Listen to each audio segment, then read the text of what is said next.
Students, welcome to my YouTube channel biology by professor Amit Kumar. हम लोग study कर रहे थे सेल्यूलर रेस्पिरेशन को, डिटेल में हम लोग स्टडी कर रहे थे और हम लोगों ने देखा था कि सेल्यूलर रेस्पिरेशन में क्या होता है। हम लोग बोलेंगे तीन मेजर इवेंट्स होता है, ठीक है। जिसमें से सबसे पहला इवेंट को हम लोग क्या बोलते हैं, ग्लाइकोलाइसिस। उसके बाद दूसरा इवेंट को हम लोग क्या बोलते हैं, क्रेब्स साइकिल। फिर तीसरा इवेंट को हम लोग क्या बोलते हैं, ऑक्सीडेटिव फॉस्फोराइलेशन या इलेक्ट्रॉन ट्रांसपोर्ट चेन, ठीक है। तो उसमें से हम लोगों ने क्या अभी तक देखा है, उसमें से अभी तक हम लोगों ने देखा है first major event of cellular respiration, जिसका नाम क्या है, ग्लाइकोलाइसिस, ठीक है। तो प्रीवियस लेक्चर में मैंने क्या बताया था, प्रीवियस लेक्चर में मैंने बताया था कि ग्लाइकोलाइसिस क्या होता है, ग्लाइकोलाइसिस कहाँ होता है, ये सब सारा का सारा मैंने प्रीवियस लेक्चर में बताया था। इसके साथ साथ मैंने ये भी बताया था कि ग्लाइकोलाइसिस होने के लिए ग्लूकोज चाहिए, वो ग्लूकोज कहाँ से आता है, उसका सोर्स क्या है, कैसे करके सेल के अंदर इंटर करता है, उसके बाद उस ग्लूकोज का क्या होता है। तो जिसमें हम लोगों ने देखा था कि ग्लूकोज का ग्लाइकोलाइसिस हो सकता है, उससे कुछ ग्लूकोज ग्लाइकोजन के फॉर्म में भी स्टोर हो सकता है, उससे कुछ नया पाथवे चल सकता है जिसको हम लोग बोलते हैं पेंटोज फॉस्फेट पाथवे, ठीक है। तो ये मैंने बताया था प्रीवियस लेक्चर में और आप देख सकते हैं प्रीवियस लेक्चर का यहाँ पर जो भी मैंने बताया था वो यहाँ पर लिखा हुआ है, ठीक है। तो अभी हम लोग क्या देखेंगे, अभी हम लोग देखेंगे कि ग्लाइकोलाइसिस को डिटेल में देखेंगे। मतलब हम लोग देखेंगे कि ग्लाइकोलाइसिस में कितना स्टेप्स होता है, स्टेप्स का नाम क्या क्या है, ठीक है। और हम लोग देखेंगे कि कहाँ पर मतलब एटीपी लग रहा है, कहाँ पर एटीपी नहीं लग रहा है, कैसे करके एक molecule of glucose 2 molecules of pyruvic acid में चेंज होता है, क्या क्या एंजाइम्स इन्वॉल्व होता है। ये सब सारा का सारा स्टेप्स को हम लोग 1 बाय 1 डिटेल में देखेंगे, ठीक है। पहले हम लोग स्टेप्स देख लेंगे, उसके बाद हम लोग देखेंगे केमिस्ट्री। केमिस्ट्री का मतलब हो गया ईच एंड एवरी स्टेप का क्या केमिस्ट्री है, ठीक है। ये सब सारा का सारा हम लोग देखेंगे, ठीक है। तो मैं क्या कर रहा हूँ, मैं यहाँ पर अभी मिटा रहा हूँ और मिटाने के बाद मैं क्या बता रहा हूँ, ग्लाइकोलाइटिक या ग्लाइकोलाइटिक स्टेप्स, या हम लोग बोल सकते हैं स्टेप्स ऑफ ग्लाइकोलाइसिस, ठीक है। तो देखो यहाँ पर ग्लाइकोलाइसिस में अभी हम लोग क्या देखने वाले हैं, जितना भी ग्लाइकोलाइसिस का जो स्टेप्स है जिसको बोलते हैं ग्लाइकोलाइटिक स्टेप्स, उसको डिटेल में देखने वाले हैं, ठीक है। तो एक बार हम लोगों के पास क्या पता है, हम लोग क्या जानते हैं, याद रखना, हम लोग ये जानते हैं कि ग्लाइकोलाइसिस में क्या हुआ था। हम लोग जानते हैं कि एक मॉलिक्यूल ऑफ ग्लूकोज टूटा था, हम लोग बोलेंगे 2 मॉलिक्यूल्स ऑफ पायरुविक एसिड में, ये हम लोग जानते हैं। इसी प्रोसेस को बोलते हैं ग्लाइकोलाइसिस, ठीक है। तो अब ध्यान से देखो, ये जो ग्लाइकोलाइसिस हुआ था, जब एक molecule 2 molecules of pyruvic acid में टूट रहा था, इस टाइम पे क्या करता है, हम लोग बोलेंगे सेल क्या करता है, 2 एटीपी लगाता है। याद रखना, सेल 2 एटीपी लगाएगा, ठीक है। और हम लोग बोलेंगे कि कितना एटीपी बनता है ग्लाइकोलाइसिस के टाइम पे, हम लोग बोलेंगे 4 एटीपी बनता है, ठीक है। तो नेट गेन कितना एटीपी का हुआ, हम लोग बोलेंगे नेट गेन कितना एटीपी का हुआ, 4 - 2 इज इक्वल टू हम लोग बोलेंगे 2 एटीपी का क्या होता है, नेट गेन होता है ग्लाइकोलाइसिस के टाइम पे, याद रखना है, ठीक है। इसका मतलब ये हो गया कि ग्लाइकोलाइसिस का स्टेप्स में कहीं ना कहीं तो ऐसा स्टेप भी होगा जहां पर एटीपी लगेगा और कहीं पर ऐसा स्टेप भी होगा जहां पर एटीपी बनेगा, ठीक है। याद रखना इस चीज को। और एक चीज याद रखना है यहाँ पर कि ग्लाइकोलाइसिस के टाइम पे मैंने क्या बताया था कि 2 अनस्टेबल मॉलिक्यूल प्रोड्यूस होता है, ठीक है। और वो 2 अनस्टेबल मॉलिक्यूल को हम लोग क्या बोलते हैं, रिड्यूस NaDH2। याद रखना, इसको हम लोग क्या बोलते हैं, रिड्यूस NaDH2 बोलते हैं, या इसको हम लोग ऐसे भी लिख सकते हैं, रिड्यूस NaDH भी बोल सकते हैं, ठीक है। और करके मैं बोल रहा हूँ। और ये सब क्या चीज है, ये सब हम लोग बोलेंगे, ये सब क्या हम लोग बोलेंगे, अनस्टेबल मॉलिक्यूल है, ठीक है। ये सब क्या हम लोग बोलेंगे, अनस्टेबल मॉलिक्यूल है, याद रखना है। ये रिड्यूस जहां पे टर्म आएगा, याद रखना वो अनस्टेबल है। मतलब यहाँ पर 2 मॉलिक्यूल्स क्या बना है, हम लोग बोलेंगे रिड्यूस NaDH2 बना है, या हम लोग बोल सकते हैं 2 मॉलिक्यूल रिड्यूस NaDH बना है, ठीक है। याद रखना है। तो इसका मतलब ग्लाइकोलाइसिस के टाइम पे कोई तो ऐसा स्टेप होगा जहां पर क्या बनेगा, ये 2 अनस्टेबल मॉलिक्यूल बनेगा, जिसको हम लोग बोलते हैं रिड्यूस NaDH2, ठीक है। तो ये था ग्लाइकोलाइसिस का बेसिक कॉन्सेप्ट जो अभी तक हम लोगों ने देखा है। अब इसी को अप्लाई करना है इसके स्टेप्स में, याद रखना है। इसके स्टेप्स में कहीं ना कहीं तो एटीपी लगेगा, कहीं ना कहीं तो एटीपी बनेगा, कहीं ना कहीं तो हम लोग बोलेंगे 2 रिड्यूस NaDH2 भी प्रोड्यूस होगा, याद रखना, ठीक है। अब यहां पर देखो ग्लाइकोलाइसिस स्टेप में सबसे पहले क्या चीज दिमाग में रखना है, देखो क्या चीज हम लोग बोलेंगे। सबसे पहला मैं यहां पे लिख रहा हूं कि ग्लाइकोलाइसिस में टोटल हम लोग बोलेंगे, ग्लाइकोलाइसिस में टोटल कितना स्टेप होता है, तो हम लोग बोलेंगे ग्लाइकोलाइसिस में टोटल हम लोग बोलेंगे 10 स्टेप्स होता है, याद रखना है, ठीक है। जितना स्टेप्स होगा उतना एंजाइम लगेगा। तो टोटल कितने स्टेप्स है, 10 स्टेप्स है, तो कितना एंजाइम लगेगा, हम लोग बोलेंगे 10 एंजाइम्स इन्वॉल्व होगा ग्लाइकोलाइसिस को करवाने के लिए, याद रखना है। पहला चीज, सारा को मैं कोरिलेट करूंगा, अभी हम लोग एक एक स्टेप को डिटेल में देखेंगे, ठीक है।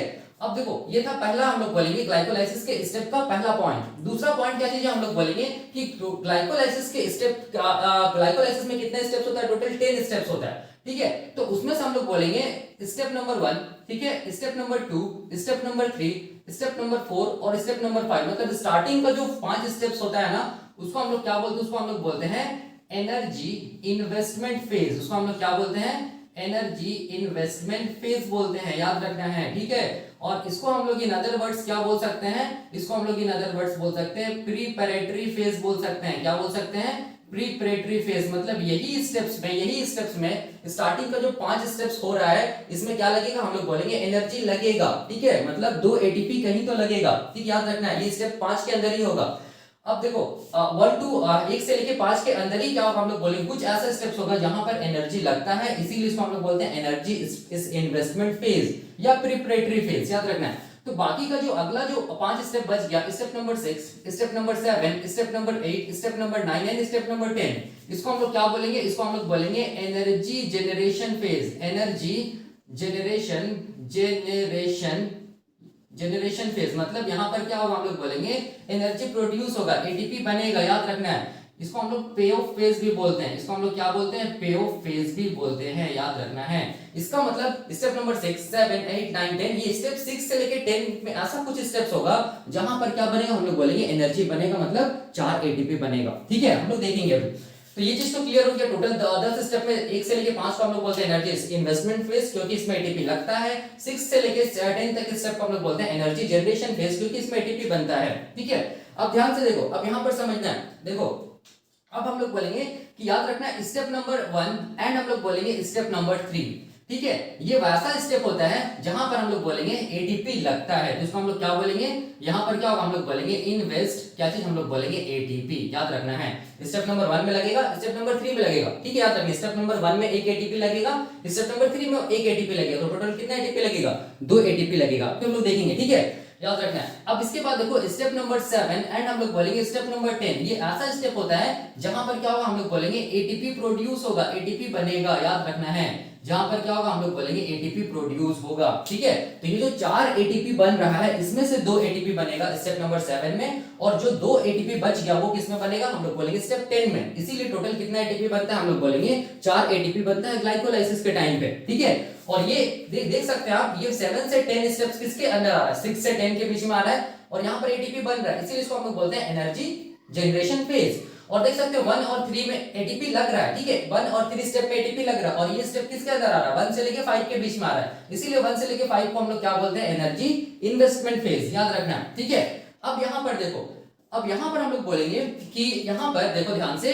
याद रखना है स्टेप नंबर 6, ठीक है। स्टेप 6 में क्या होगा, स्टेप 6 में हम लोग बोलेंगे 2 अनस्टेबल मॉलिक्यूल प्रोड्यूस होगा, जिसको बोलते हैं रिड्यूस NaDH2, ठीक है, याद रखना। इसको हम लोग ऐसे भी लिख सकते हैं रिड्यूस NaDH, ठीक है, दोनों सही है, याद रखना। ये क्या होगा, हम लोग बोलेंगे ये अनस्टेबल मॉलिक्यूल है, ये कहां पर बनता है, हम लोग बोलेंगे स्टेप नंबर 6 में बनता है। देख सकते हैं यहां पर जो रिड्यूस NaDH2 या रिड्यूस NaDH जो बना है अनस्टेबल मॉलिक्यूल, याद रखिए ग्लाइकोलाइसिस के किस स्टेप में बनेगा, तो हम लोग बोलेंगे स्टेप नंबर 6 पे बनेगा। कैसे बनेगा हम लोग देखेंगे। और याद रखना जहां भी रिड्यूस टर्म आएगा, ठीक है, रिड्यूस NaDH2 या रिड्यूस NaDH या रिड्यूस FADH2, ठीक है, याद रखना ये सब क्या हम लोग बोलेंगे अनस्टेबल मॉलिक्यूल, इसके पास क्या इलेक्ट्रॉन्स है, और इलेक्ट्रॉन्स का होता है हाई एनर्जी पार्टिकल्स होता है, ये अनस्टेबल होता है, ठीक है, याद रखना है। तो ये मॉलिक्यूल, ये जो अनस्टेबल मॉलिक्यूल वो क्या चाहेगा कि अपने इलेक्ट्रॉन्स को कहीं दे दे, जिसके लिए हम लोग स्टडी करते हैं इलेक्ट्रॉन ट्रांसपोर्ट चेन, याद रखना है। अब इसके बाद याद रखना है यहाँ पर देखो स्टेप नंबर 6 हो गया ना, स्टेप नंबर 7 और स्टेप नंबर 10 में एटीपी प्रोड्यूस हो रहा है ना, ठीक है।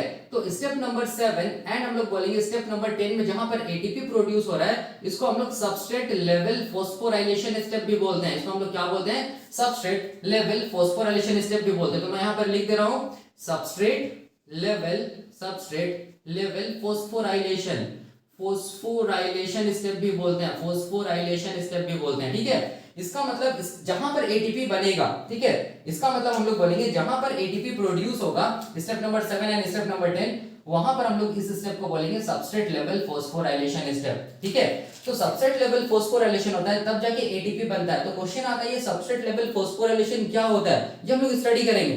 फॉस्फोराइलेशन 3 टाइप से होगा। पहला हम लोग बोलते हैं सबस्ट्रेट लेवल फॉस्फोराइलेशन, दूसरा हम लोग बोलेंगे ऑक्सीडेटिव फॉस्फोराइलेशन, और तीसरा हम लोग बोलेंगे फोटोफॉस्फोराइलेशन। तो ग्लाइकोलाइसिस के टाइम पे किस टाइप का फॉस्फोराइलेशन होता है, हम लोग बोलेंगे सबस्ट्रेट लेवल फॉस्फोराइलेशन होता है। और कोई सा भी फॉस्फोराइलेशन हो, याद रखना हमेशा क्या बनेगा, एटीपी बनेगा। तो ये सबस्ट्रेट लेवल फॉस्फोराइलेशन क्या होता है, ये हम लोग स्टडी करेंगे, ठीक है, याद रखना डिटेल में स्टडी करेंगे। अब इसके बाद ये चीज रखना याद कि हम लोग बोलेंगे स्टेप नंबर, हम लोग बोलेंगे स्टेप नंबर हम लोग बोलेंगे 1, ठीक है, स्टेप नंबर हम लोग बोलेंगे 3, और हम लोग बोलेंगे स्टेप नंबर 10, ठीक है, याद रखना है। ये जो तीनों स्टेप है ना, इसको हम लोग बोलते हैं इरिवर्सिबल स्टेप, इरिवर्सिबल स्टेप बोलते हैं, इरिवर्सिबल स्टेप बोलते हैं। याद रखना, स्टेप नंबर 1, स्टेप नंबर 3 और स्टेप नंबर 10, ठीक है। या इसको हम लोग बोलते हैं यूनी डायरेक्शनल स्टेप, इसको हम लोग क्या बोलते हैं, यूनी डायरेक्शनल स्टेप भी बोलते हैं, यूनी डायरेक्शनल स्टेप, ठीक है। और यही ऐसा स्टेप होता है जहां पर क्या होता है, हम लोग बोलेंगे रेगुलेशन होता है ग्लाइकोलाइसिस का, रेगुलेशन होता है, याद रखना किसका, हम लोग बोलेंगे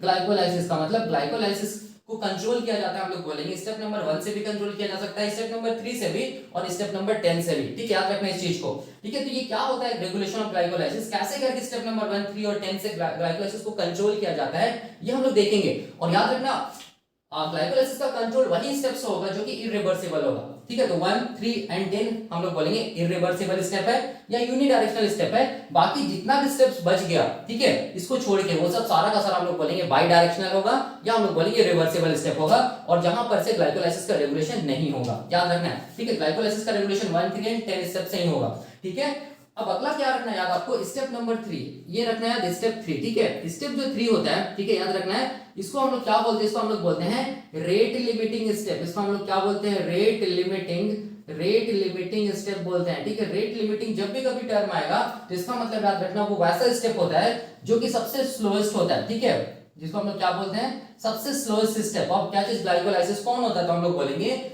स्टेप नंबर 3 होता है, ठीक है। और ये स्टेप नंबर 3 को हम लोग इन अदर वर्ड्स क्या बोलते हैं, कमिटेड स्टेप भी बोलते हैं, क्या बोलते हैं, हम लोग बोलेंगे कमिटेड स्टेप भी बोलते हैं। क्यों?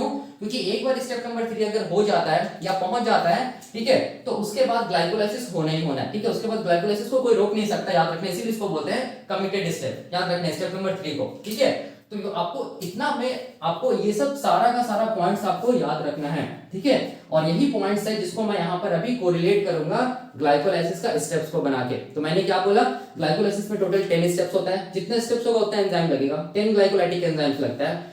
1 से लेके 5 ये स्टेप्स को बोलते हैं एनर्जी इन्वेस्टमेंट फेज, क्योंकि एनर्जी एटीपी लगता है यहाँ पर, प्रिपरेटरी फेज भी बोलते हैं। 6 से लेके 10 को बोलते हैं हम लोग एनर्जी जनरेशन फेज या पे ऑफ फेज, मतलब यहाँ पर एटीपी बनता है, ठीक है, याद रखना है। एक 1 एंड 3 जो स्टेप्स है इसको हम लोग बोलते हैं ये इन्वेस्ट एटीपी, मतलब इस स्टेप में क्या होगा, एटीपी लगेगा या एटीपी कंज्यूम होगा। 7 और 10 स्टेप्स को हम लोग बोलते हैं एटीपी प्रोड्यूस, मतलब 7 और 10 स्टेप में क्या होगा, एटीपी बनेगा, ठीक है। और जिस प्रोसेस के थ्रू बनता है उसको बोलते हैं सबस्ट्रेट लेवल फॉस्फोराइलेशन, इसीलिए 7 एंड 10 स्टेप्स को हम लोग क्या बोलते हैं, सबस्ट्रेट लेवल फॉस्फोराइलेशन स्टेप, ठीक है, याद रखना है। तो क्या होता है हम लोग देखेंगे। उसके बाद स्टेप नंबर 6 में याद रखना 2 अनस्टेबल मॉलिक्यूल प्रोड्यूस होता है जिसको बोलते हैं 2 रिड्यूस NADH2, या हम लोग बोलेंगे 2 रिड्यूस NADH, ये अनस्टेबल मॉलिक्यूल होता है। Step number 1, step number 3 and step number 10, याद रखिए वैसा स्टेप होता है जहां पर ग्लाइकोलाइसिस का रेगुलेशन होता है, और ये यूनिडायरेक्शनल स्टेप होता है, ठीक है, या इरिवर्सिबल स्टेप होता है, ठीक है। कैसे होता है ये हम लोग देखेंगे, रेगुलेशन ऑफ ग्लाइकोलाइसिस में कैसे हेल्प करता है, 1, 3 एंड 10 में जो एंजाइम्स लगता है वही हेल्प करेगा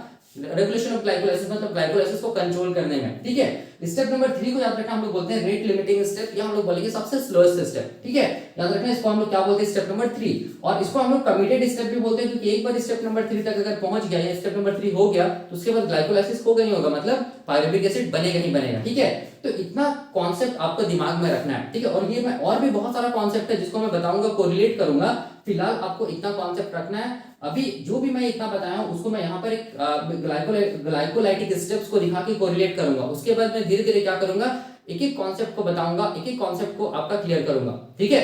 तो अभी मैं क्या करने जा रहा हूं, अभी मैं यहाँ पर क्या करने जा रहा हूँ, ग्लाइकोलाइसिस स्टेप्स को यहाँ पर बताने जा रहा हूँ 1 by 1, ठीक है। तो यहाँ पर देखो अब हम लोग देखेंगे ग्लाइकोलाइसिस का स्टेप्स को, और मैं इसको कोरिलेट करूंगा, ठीक है। उसके बाद हम लोग देखेंगे केमिस्ट्री, एक एक स्टेप का कैसे करके ये स्टेप्स हो रहा है, ठीक है। तो यहाँ पर ध्यान से देखो, सबसे पहले हम लोग क्या बोले थे कि 1 मॉलिक्यूल ऑफ ग्लूकोज ग्लाइकोलाइसिस में क्या होता है, 2 मॉलिक्यूल्स ऑफ पायरुविक एसिड में टूटता है, ठीक है। तो यहाँ पर देखो मैं क्या कर रहा हूँ, एक मॉलिक्यूल ऑफ ग्लूकोज को बना रहा हूँ, याद रखना ये क्या चीज है, ग्लूकोज है, GLU का मतलब ग्लूकोज, ठीक है। तो याद रखना यहाँ पर ग्लाइकोलाइसिस में कौन सा ग्लूकोज यूज होता है, ठीक है। ग्लूकोज का भी हम लोग बोलेंगे 3 फॉर्म होता है, ठीक है, याद रखना है। एक को हम लोग क्या बोलते हैं, एक को हम लोग बोलते हैं ओपन चेन स्ट्रक्चर, ठीक है, ग्लूकोज का ओपन चेन स्ट्रक्चर होता है ग्लूकोज का, ठीक है। और दूसरा हम लोग बोलेंगे रिंग स्ट्रक्चर में क्या होता है, हम लोग बोलेंगे बीटा डी ग्लूकोज होता है, ठीक है। और क्या होता है, हम लोग बोलेंगे अल्फा डी ग्लूकोज होता है, ठीक है। ये क्या होता है, ये हम लोग केमिस्ट्री के टाइम पे पढ़ेंगे, जब हम लोग 1 by 1 स्टेप्स को देखेंगे उस टाइम पे। याद रखना है ग्लाइकोलाइसिस के टाइम पे हम लोग बोलेंगे ये तीनों में से कौन सा ग्लूकोज को यूज किया जाता है, याद रखना हम लोग बोलेंगे अल्फा डी ग्लूकोज को यूटिलाइज किया जाता है, ठीक है। तो अल्फा डी ग्लूकोज का क्या होगा, हम लोग बोलेंगे क्या होगा, ग्लाइकोलाइसिस होगा। मतलब ये अल्फा डी ग्लूकोज टूटेगा और 2 मॉलिक्यूल्स ऑफ पाइरुविक एसिड बनेगा। इसको दिमाग में रखना है। हम लोग देखेंगे कैसे करके अल्फा डी हो रहा है, कैसे बीटा डी हो रहा है, ओपन चेन स्ट्रक्चर कैसे रिंग स्ट्रक्चर में चेंज हो रहा है, ये सब सारा का सारा हम लोग देखेंगे। ठीक है, याद रखना है। और याद रखना है, ये भी याद रखना है कि ओपन चेन स्ट्रक्चर का मतलब हो गया, हम लोग बोलेंगे ये वाला लीनियर स्ट्रक्चर ग्लूकोज का। ठीक है, और लीनियर स्ट्रक्चर ग्लूकोज का कभी भी ग्लाइकोलाइसिस में इन्वॉल्व नहीं होगा। क्यों? क्योंकि ये इनएक्टिव फॉर्म होता है। ये क्या होता है, हम लोग बोलेंगे ये इनएक्टिव फॉर्म होता है। ठीक है, ग्लाइकोलाइसिस में इसको इन्वॉल्व होने के लिए ओपन चेन स्ट्रक्चर को किस में कन्वर्ट होना होगा, हम लोग बोलेंगे रिंग स्ट्रक्चर में कन्वर्ट होना होगा। ठीक है, रिंग स्ट्रक्चर। ठीक है, ऐसे करके इसको हम लोग बोलते हैं क्या चीज, रिंग स्ट्रक्चर बोलते हैं। ठीक है, एक रिंग स्ट्रक्चर को बोलते हैं अल्फा डी ग्लूकोज, दूसरा रिंग स्ट्रक्चर को बोलते हैं बीटा डी ग्लूकोज। तो अल्फा डी ग्लूकोज ही यूज किया जाता है, हम लोग बोलेंगे ग्लाइकोलाइसिस के टाइम पे। और ये जो रिंग बनता है ना, हेक्सागोनल जो रिंग बनता है, इसको हम लोग बोलते हैं पाइरानोज रिंग। ठीक है, इसको हम लोग क्या बोलते हैं, पाइरानोज रिंग बोलते हैं। ठीक है, ये हेक्सागोनल रिंग बोलते हैं। इसको हम लोग क्या बोलेंगे, इसको हम लोग बोलेंगे पाइरानोज रिंग बोलेंगे। ठीक है, ये मैं बताऊंगा। ठीक है, अभी बस मैं ये बता रहा हूँ कि ग्लाइकोलाइसिस के स्टेप्स बता रहा हूँ, एक एक स्टेप्स को हम लोग डील करेंगे उसकी केमिस्ट्री के साथ। ठीक है, याद रखना है। तो यहाँ पर क्या होगा, देखो ग्लूकोज हम लोग बोलेंगे, ये ग्लूकोज हम लोग बोलेंगे, सबसे फर्स्ट सिस्टम में क्या होगा, ग्लूकोज टूटेगा, सॉरी ग्लूकोज का क्या होगा, हम लोग बोलेंगे ग्लूकोज चेंज होगा किसमें, हम लोग बोलेंगे ग्लूकोज 6 फॉस्फेट में। ठीक है, याद रखना ये ग्लूकोज 6 फॉस्फेट है। ठीक है, अब यहाँ पर देखो ध्यान से, ये जो ग्लूकोज जब ग्लूकोज 6 फॉस्फेट में कन्वर्ट होता है, तो यहाँ पर हम लोग बोलेंगे, याद रखना है क्या लगेगा, हम लोग बोलेंगे यहाँ पर क्या लगेगा, हम लोग बोलेंगे एंजाइम लगेगा। उस एंजाइम को हम लोग क्या बोलते हैं, उस एंजाइम को हम लोग बोलते हैं हेक्सोकाइनेज। इसको हम लोग क्या बोलते हैं, इसको हम लोग बोलेंगे हेक्सोकाइनेज। ठीक है, या हम लोग बोलेंगे ग्लूकोकाइनेज, या हम लोग क्या बोलेंगे,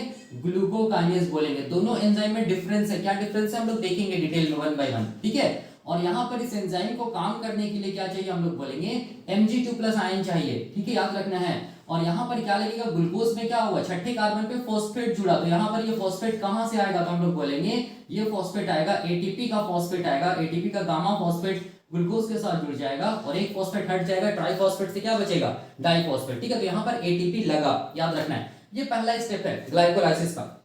ठीक है, अब देखो अब क्या होता है, हम लोग बोलेंगे ग्लूकोज 6 फॉस्फेट कन्वर्ट होता है, हम लोग बोलेंगे नया मॉलिक्यूल में, जिसको हम लोग बोलते हैं फ्रुक्टोज 6 फॉस्फेट। ठीक है, ग्लूकोज 6 फॉस्फेट किसमें कन्वर्ट होगा, फ्रुक्टोज 6 फॉस्फेट में कन्वर्ट होगा। ठीक है, याद रखना है। तो यहाँ पर जो एंजाइम लगेगा, यहाँ पर जो एंजाइम लगेगा, देखो ध्यान से समझना, यहाँ पर जो एंजाइम लगेगा, इस एंजाइम को हम लोग बोलेंगे क्या चीज, फोस्फोग्लूको आइसोमरेज। क्या बोलेंगे, फोस्फोग्लूको आइसोमरेज। तो मैं यहाँ पे लिख दे रहा हूँ, देखो ध्यान से, यहाँ पर मैं लिख रहा हूँ फोस्फो क्या चीज, हम लोग बोलेंगे ग्लूको आइसोमरेज, आइसोमरेज ये एंजाइम लगेगा यहाँ पर। ठीक है, स्टेप नंबर 2 में याद रखना है। अब देखो यहाँ पर एक चीज मैं बताना चाहता हूँ, स्टेप नंबर 1 में जहां भी एटीपी लगेगा, ठीक है, उस स्टेप को हम लोग बोलेंगे फोस्फोराइलेशन स्टेप। ठीक है, तो ये वाले स्टेप को हम लोग क्या बोलेंगे, इसको हम लोग बोलेंगे स्टेप नंबर 1 को हम लोग क्या बोलेंगे, स्टेप नंबर 1 को हम लोग बोलेंगे फोस्फोराइलेशन स्टेप। याद रखना है, स्टेप नंबर 1 को हम लोग क्या बोलेंगे, फोस्फोराइलेशन स्टेप। स्टेप नंबर 2 में क्या होगा, हम लोग बोलेंगे आइसोमरेज एंजाइम काम किया है, इसका मतलब स्टेप नंबर 2 को हम लोग क्या बोलेंगे, आइसोमराइजेशन स्टेप। क्या बोलेंगे, आइसोमराइजेशन स्टेप। सारे स्टेप को हम लोग डिटेल में देखेंगे, याद रखना है। ठीक है, अभी मैं बता रहा हूँ कि क्या क्या स्टेप्स होता है। ठीक है, याद रखना है। ग्लूकोज 6 फॉस्फेट किसमें कन्वर्ट हुआ, फ्रुक्टोज 6 फॉस्फेट में। मैंने क्या बोला था कि पहला, तीसरा और 10वां स्टेप को छोड़ के सारा स्टेप क्या होगा, हम लोग बोलेंगे बाई डायरेक्शनल होगा। तो इसका मतलब स्टेप नंबर 2 क्या होगा, हम लोग बोलेंगे बाई डायरेक्शनल होगा या रिवर्सिबल होगा। ठीक है, बहुत आसान है, देख सकते हैं। अब क्या होगा, अब देखो ध्यान से, अब हम लोग बोलेंगे फ्रुक्टोज 6 फॉस्फेट कन्वर्ट होगा, हम लोग बोलेंगे फ्रुक्टोज 1,6 बिस फॉस्फेट में। ठीक है, फ्रुक्टोज 1,6 बिस फॉस्फेट में कन्वर्ट होगा। ठीक है, बी का मतलब क्या हो गया, बिस फॉस्फेट, याद रखना है। ठीक है, अब यहाँ पर ये भी जो ये होगा केमिकल रिएक्शन, वो भी क्या होगा, हम लोग बोलेंगे बाई डायरेक्शनल होगा, याद रखना है। और यहाँ पर क्या लगेगा, हम लोग बोलेंगे, यहाँ पर भी क्या लगेगा, हम लोग बोलेंगे एटीपी लगेगा, याद रखना है। ये स्टेप में भी क्या होगा, एटीपी लगेगा, मतलब एटीपी का फॉस्फेट लगेगा, एक फॉस्फेट लग जाएगा तो एटीपी कन्वर्ट हो जाएगा इसमें एडीपी में, डाइफॉस्फेट में। और यहाँ पर हम लोग बोलेंगे जो एंजाइम लगेगा, याद रखना है, यहाँ पर जो एंजाइम लगेगा उसको हम लोग बोलेंगे फोस्फोफ्रुक्टोकाइनेज। यहाँ पर मैं लिख रहा हूँ, देखो ध्यान से, क्या बोलेंगे इसको हम लोग, फोस्फोफ्रुक्टोकाइनेज। यहाँ पर क्या क्या बोलेंगे हम लोग, फोस्फो क्या चीज, फोस्फोफ्रुक्टोकाइनेज बोलेंगे, याद रखना है, एंजाइम का नाम है। ठीक है, शॉर्ट फॉर्म क्या बोलते हैं, फोस्फोफ्रुक्टोकाइनेज,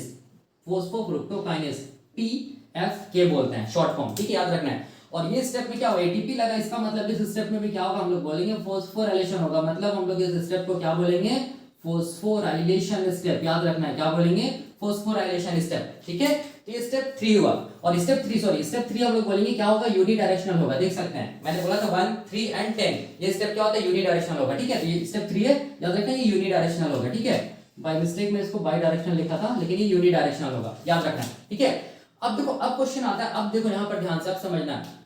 अब यहाँ पर हम लोग बोलेंगे ये जो फ्रुक्टोज 1,6 बिस फॉस्फेट है ना, देखो ध्यान से, ये जो फ्रुक्टोज 1,6 बिस फॉस्फेट है ना, इसका क्या होगा, हम लोग बोलेंगे इसका क्लीवेज होगा, ठीक है। ये फ्रुक्टोज 1,6 बिस फॉस्फेट टूट जाएगा, देखो मैं ऐसे दिखा रहा हूँ, ठीक है, इस तरफ दिखा रहा हूँ, यहाँ पर इसका क्या होगा, हम लोग बोलेंगे क्लीवेज होगा, ठीक है, ऐसे दिखा रहा हूँ मैं। इस स्टेप नंबर 4, ठीक है, स्टेप नंबर 4 में क्या होगा, क्लीवेज होगा, मतलब 1,6 बिस फ्रुक्टोज 1,6 बिस फॉस्फेट टूट जाएगा, ठीक है। अब यहाँ पर एक चीज मैं देखो बता रहा हूँ, एक चीज ध्यान में रखना कि यहाँ पर ग्लूकोज कितना कार्बन का था, हम लोग बोलेंगे 6 कार्बन का था, ठीक है। यहाँ पर भी ग्लूकोज 6 फॉस्फेट कितना कार्बन का था, 6 कार्बन का था। यहाँ पर भी फ्रुक्टोज 6 फॉस्फेट में कितना कार्बन था, हम लोग बोलेंगे 6 कार्बन है। फ्रुक्टोज 1,6 बिस फॉस्फेट में भी कितना कार्बन है, 6 कार्बन।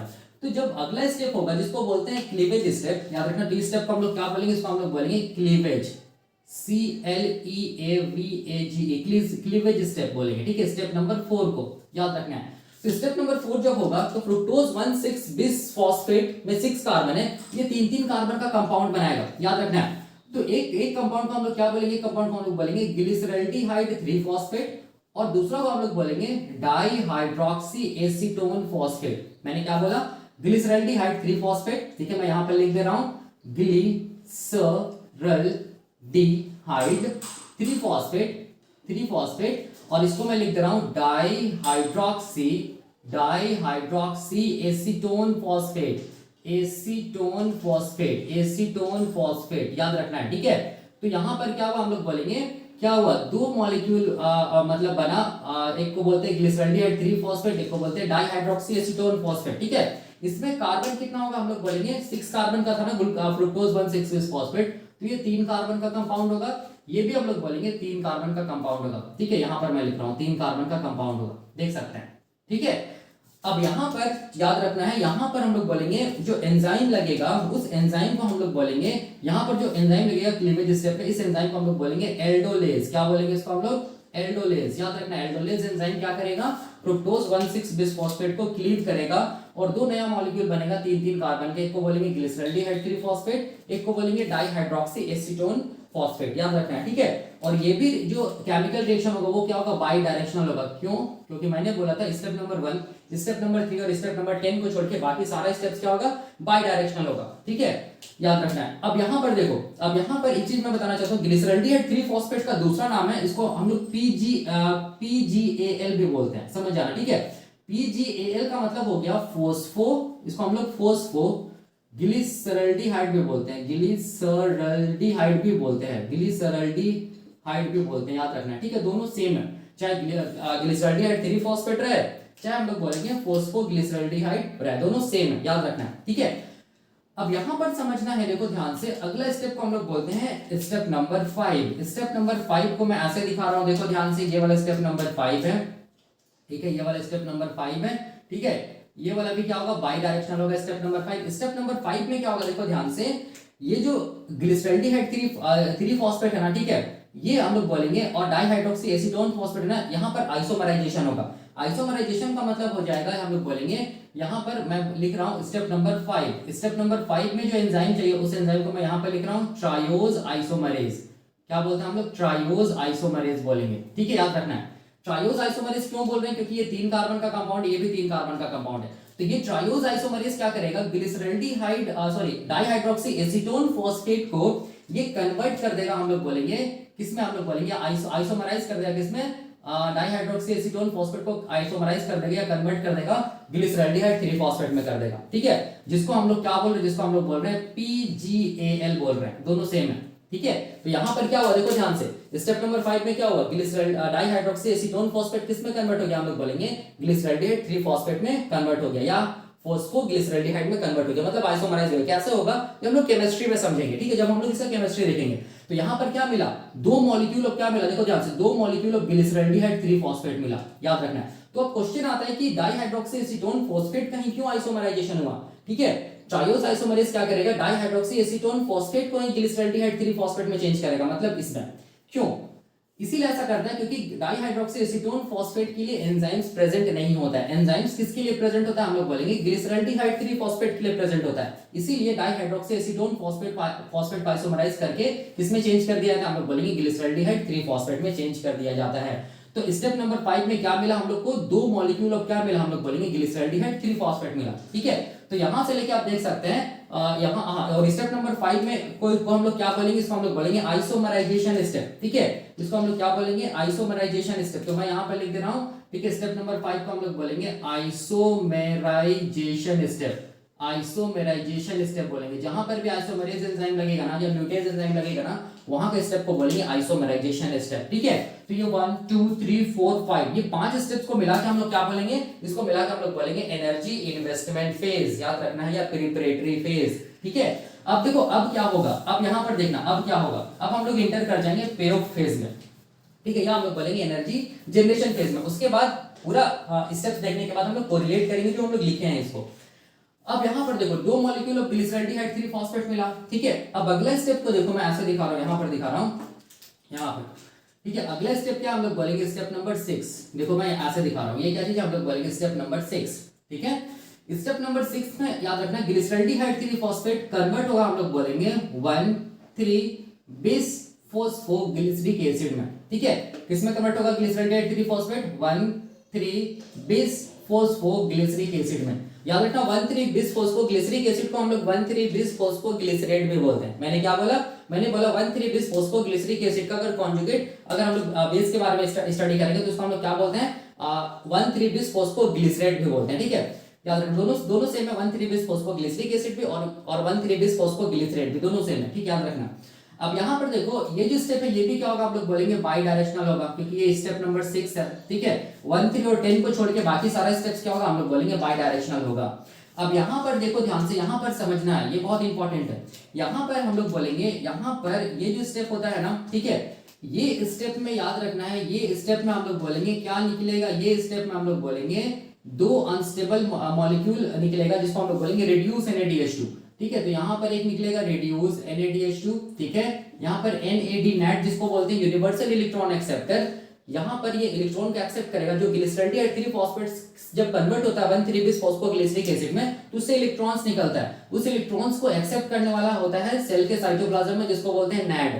ठीक है, और ये इलेक्ट्रॉन एक्सेप्टर होता है। जैसे इलेक्ट्रॉन को एक्सेप्ट करता है तो gain of electron is known as, हम लोग बोलेंगे रिडक्शन। तो ये रिड्यूस हो जाता है NAD किसमें, NADH2 में, इसीलिए इसको हम लोग बोलते हैं रिड्यूस NADH2। ठीक है, या आप लोग ऐसे भी लिख सकते हैं, इसको ऐसे भी दिखा सकते हैं NAD+। ठीक है, ये जैसे इलेक्ट्रॉन को गेन किया तो ये रिड्यूस हो जाएगा NADH में। ठीक है, दोनों सेम है। अब यहाँ पर देखो, यहाँ पर भी सेम होगा, आप लोग बोलेंगे यहाँ पर भी क्या होगा, हम लोग बोलेंगे NAD रिड्यूस हो जाएगा किसमें, हम लोग बोलेंगे NADH2 में, याद रखना है स्टेप नंबर 6 में। ठीक है, अब इसके साथ साथ देखो ध्यान से, यहाँ पर क्या होगा, हम लोग बोलेंगे ग्लिसरल्डिहाइड 3 फॉस्फेट में एक फॉस्फेट है। ठीक है, याद रखना तीसरे कार्बन पे। लेकिन जब हम लोग बोलेंगे 1,3 बिस फॉस्फोग्लिसरिक एसिड बना, तो 2 कार्बन हो गया ना पहले और तीसरे कार्बन में, तो सॉरी 2 फॉस्फेट हो गया ना, 1,3 बिस फॉस्फोग्लिसरिक एसिड, मतलब 1 और 3 पोजीशन पे क्या होगा, फॉस्फेट होगा। तो तीसरे पोजीशन पे तो फॉस्फेट ऑलरेडी है, पहले पोजीशन पे फॉस्फेट कहां से आएगा, तो ये फॉस्फेट आता है, याद रखना है, इनऑर्गेनिक फॉस्फेट से। ठीक है, जिसको हम लोग PI लिखते हैं। ये PI क्या चीज है, ये PI है, हम लोग बोलेंगे इनऑर्गेनिक फॉस्फेट। याद रखना है स्टेप नंबर 6 में ATP फॉस्फेट को नहीं देगा। कौन देता है, फॉस्फेट कहां से आता है, सेल के अंदर जो इनऑर्गेनिक फॉस्फेट प्रेजेंट होता है वही फॉस्फेट से आता है। याद रखना क्या चीज हम लोग बोलेंगे, वही फॉस्फेट किसमें जुड़ेगा, ग्लिसरल्डिहाइड 3 फॉस्फेट में, तब जाके 1,3 बिस फॉस्फोग्लिसरिक एसिड बनेगा। ठीक है, याद रखना है। तो अब इस स्टेप को क्या बोलेंगे हम लोग, देखो ध्यान से, इस स्टेप को हम लोग क्या बोलेंगे, ये है स्टेप नंबर 6। मैं यहाँ पर दिखा रहा हूँ, ये क्या चीज हम लोग बोलेंगे, कौन सा स्टेप है, स्टेप नंबर 6। इसको मैं यहाँ पर लिख रहा हूँ, स्टेप नंबर 6 को यहाँ पर लिख रहा हूँ। इस स्टेप में देखो ध्यान से, यहाँ पर क्या हुआ है, देखो NAD नेट क्या क्या हम लोग बोलेंगे, इलेक्ट्रॉन्स को क्या किया है, यहाँ पर नेट क्या क्या इलेक्ट्रॉन्स को गेन किया, और ये क्या हो गया, हम लोग बोलेंगे रिड्यूस हो गया NADH2 में। ठीक है, तो यहाँ पर देखो ध्यान से, ग्लिसरल्डिहाइड 3 फॉस्फेट से लॉस ऑफ इलेक्ट्रॉन्स हुआ है। ठीक है, जिसको एक्सेप्ट कौन किया, हम लोग बोलेंगे NAD नेट। तो लॉस ऑफ इलेक्ट्रॉन्स जब भी होगा उसको हम लोग बोलते हैं ऑक्सीडेशन। ठीक है, याद रखना, ऑक्सीडेशन का डेफिनेशन क्या हम लोग बोलेंगे, लॉस ऑफ इलेक्ट्रॉन्स। अगर इलेक्ट्रॉन्स पॉइंट ऑफ व्यू से अगर हम लोग बात करेंगे, इसका मतलब इसमें ऑक्सीडेशन भी हो रहा है, और इसके साथ साथ देखो यहाँ पर फॉस्फेट जुड़ भी तो रहा है ना, इसका मतलब यहाँ पर क्या हो रहा है, हम लोग बोलेंगे फॉस्फोराइलेशन भी हो रहा है। याद रखना है, तो स्टेप नंबर 6 को हम लोग क्या बोलेंगे, ऑक्सीडेशन फॉस्फोराइलेशन स्टेप, या एक लाइन में इसको हम लोग क्या बोलेंगे, ऑक्सीडेटिव, हम लोग क्या बोलेंगे, ऑक्सीडेटिव फॉस्फोराइलेशन। क्या बोलेंगे, ऑक्सीडेटिव फॉस्फोराइलेशन स्टेप बोलेंगे। तो अगर एग्जाम में क्वेश्चन आता है कि ग्लाइकोलाइसिस के टाइम पे क्या ऑक्सीडेशन होता है, बिल्कुल होता है। कौन से स्टेप में, स्टेप नंबर 6 पे, ठीक है, याद रखना। और ग्लाइकोलाइसिस के टाइम पे क्या हम लोग बोलेंगे, ऑक्सीडेटिव फॉस्फोराइलेशन होता है, तो हम लोग बोलेंगे बिल्कुल होता है। देख सकते हैं ये वाला स्टेप कौन से स्टेप पे, स्टेप नंबर 6 पे। कैसे करके ये हो रहा है इसको हम लोग समझेंगे, इसकी केमिस्ट्री जब देखेंगे। अभी हम लोग इसको खत्म करने के बाद फिर क्या देखेंगे, बायोकेमिस्ट्री देखेंगे ग्लाइकोलाइसिस का, उसमें सारा कुछ समझ में सारा कुछ क्लियर हो जाएगा, ठीक है। हम लोग यहाँ पर 1,3-bis phosphoglyceric acid word use कर रहे हैं। बिस का मतलब क्या होता है, यहाँ पर डाई फॉस्फोग्लिसरिक एसिड क्यों वर्ड यूज कर रहे हैं, ये सब सारा का सारा मैं बताऊंगा, ठीक है, बहुत आसान है। तो अब यहाँ पर जो एंजाइम लगेगा, देखो ध्यान से, यहाँ पर जो स्टेप 6 में जो एंजाइम लगेगा, इसको मैं यहाँ पर लिख रहा हूँ, ठीक है। स्टेप 6 में जो एंजाइम लगेगा उसको हम लोग बोलते हैं ग्लिसरल्डिहाइड 3-फॉस्फेट, क्या चीज, डिहाइड्रोजिनेज, ठीक है, याद रखना है, ग्लिसरल्डिहाइड 3-फॉस्फेट डिहाइड्रोजिनेज। और एक चीज हमेशा याद रखना, जब भी कभी डिहाइड्रोजिनेज एंजाइम लगेगा, ठीक है, मैं यहाँ पर लिख रहा हूँ, देखो ध्यान से, ग्लिसरल्डिहाइड, इसको मैं ऐसे लिख रहा हूँ शॉर्ट फॉर्म में, ग्लिसरल्डिहाइड 3-फॉस्फेट, क्या चीज, डिहाइड्रोजिनेज, डिहाइड्रोजिनेज, याद रखना। जब भी कभी हम लोग बोलेंगे ये डिहाइड्रोजिनेज एंजाइम लगेगा ना, उस टाइम क्या रखना, हमेशा ऑक्सीडेशन होगा, इस चीज को दिमाग में रखना, ठीक है। तो यहाँ पर क्या ऑक्सीडेशन हो रहा है किसका, ग्लिसरल्डिहाइड 3-फॉस्फेट का, वो कन्वर्ट हो जा रहा है 1,3-bis फॉस्फोग्लिसरिक एसिड में। तो एंजाइम क्या लग रहा है, हम लोग बोलेंगे ग्लिसरल्डिहाइड 3-फॉस्फेट डिहाइड्रोजिनेज, ठीक है, याद रखना इस चीज को। इसके बारे में भी मैं बताऊंगा, ग्लिसरल्डिहाइड 3-फॉस्फेट डिहाइड्रोजिनेज के बारे में भी मैं बताऊंगा, ठीक है, कि क्यों यहाँ पर हम लोग डिहाइड्रोजिनेज वर्ड यूज कर रहे हैं, ठीक है, याद रखना है। ये तो ये हो गया, हम लोग बोलेंगे स्टेप नंबर 6। अब देखो स्टेप नंबर 7, स्टेप नंबर 7 में हम लोग देखेंगे, देखो ध्यान से, ये क्या चीज हम लोग बोलेंगे, स्टेप नंबर 7 है, तो मैं यहाँ पे लिख रहा हूँ स्टेप नंबर 7। सबसे पहले चीज की स्टेप नंबर 7 में क्या होगा, 1,3-bis फॉस्फोग्लिसरिक एसिड, ये कन्वर्ट होगा, हम लोग बोलेंगे 3-फॉस्फोग्लिसरिक एसिड में, या 3-फॉस्फोग्लिसरेट हम लोग बोल सकते हैं। यहाँ पर भी क्या होगा, 3-फॉस्फोग्लिसरेट या 3-फॉस्फोग्लिसरिक एसिड में कन्वर्ट होगा। और ये जो बायोकेमिकल रिएक्शन होगा, ये हम लोग बोलेंगे इरिवर्सिबल होगा, ये यूनिडायरेक्शनल होगा, क्योंकि मैंने क्या बोला था, स्टेप नंबर 1, स्टेप नंबर 7 और स्टेप नंबर 10, ये क्या होता है, हम लोग बोलेंगे, सॉरी, ये क्या होगा, हम लोग बोलेंगे रिवर्सिबल होगा। ये क्या होगा, रिवर्सिबल होगा। Step number 1, step number 3 and step number 10 को छोड़ के बाकी सारा स्टेप क्या होता है, हम लोग बोलेंगे रिवर्सिबल होता है, ठीक है। हाँ, यहाँ पर मैंने लिखा है, यहाँ पर, तो ये रिवर्सिबल होगा। अब ध्यान से देखो, यहाँ पर क्या चीज है, यहाँ पर हम लोग बोलेंगे सबसे फर्स्ट टाइम हम लोग बोलेंगे एटीपी बनेगा, ठीक है। इसको यहाँ पर क्या होगा, सबसे फर्स्ट टाइम एटीपी बनेगा। तो यहाँ पर देखो ध्यान से, यहाँ पर क्या होगा, हम लोग बोलेंगे, ध्यान से देखना, यहाँ पर क्या होगा, हम लोग बोलेंगे, यहाँ पर सबसे फर्स्ट टाइम एटीपी बनेगा। तो एडीपी यहाँ पर एक फॉस्फेट को ले लेगा, 1,3-bis फॉस्फोग्लिसरिक एसिड में जो पहला फॉस्फेट है ना, ठीक है, इसको एडीपी ले लेगा, डाई फॉस्फेट, और वो कन्वर्ट हो जाएगा इसमें, हम लोग बोलेंगे ट्राइफॉस्फेट में।